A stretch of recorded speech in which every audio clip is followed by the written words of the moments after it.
Assalamualaikum. Yuk Pulau Nenek masuk dapur lagi. Hari ni Nenek nak goreng mi saja ya untuk berbuka puasa.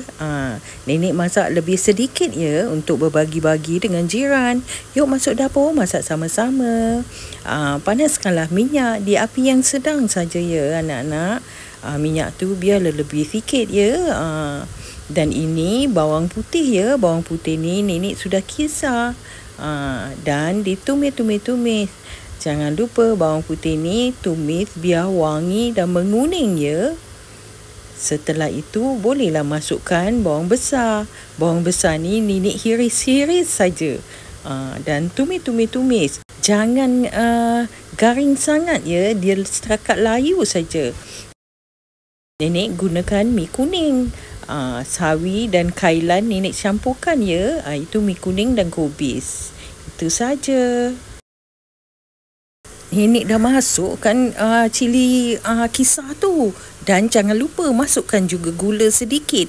Dan ditumis sehingga ia betul-betul garing ya anak-anak.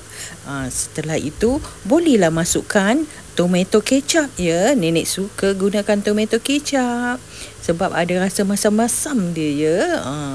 Dan dikacau-kacau sehingga rata. Sudah boleh masukkan sos tiram ya. Suka hati anak-anak. Tapi Nenek suka pakai sos tiram dalam mi goreng ni. Okey, kalau tak nak pakai pun boleh ya. Dan dikacau rata ya. Kacau sehingga rata. Sudah boleh masukkan udang. Udang ni untuk pemanis ya anak-anak. Dan ditumis sehingga udang ni membengkok ya anak-anak. Sudah boleh masukkan batang kailan ya.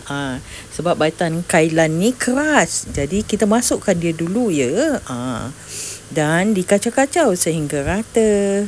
Sudah boleh masukkan fish ball. Dan dikacau sehingga rata. Kalau ia pekat sangat, bolehlah ditambahkan sedikit air ya anak-anak. Supaya mi goreng kita ni kelihatan lembab-lembab sedikit ya, tidak terlalu kering. Nenek suka mi goreng yang lembab dan basah. Sudah boleh masukkan sayur-sayuran seperti kubis dan sayur sawi. Okey. Sudah boleh masukkan juga mi-nya ya anak-anak ke dalam. Jadi mudah. Kita sudah boleh menggaulnya. Kacau ya sehingga ia rata. Nenek masak senang. Masukkanlah semua ya. Nak masukkan satu-satu. Nanti takut sayurannya tu layu sangat ya. Jadi kita masukkan sekali ke semuanya. Okey. Dan ia masak serata. Dan dikacaulah sehingga rata. Sudah boleh test rasa ya. Apa yang kurang boleh tambah. Ini Nenek masukkan kicap manis ya.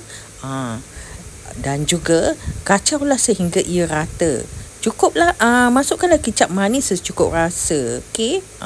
Kadang-kadang kita nak color dia anak-anak. Biar dia gelap sedikit ya. Baru sedap. Okey. Dan kacau sehingga rata.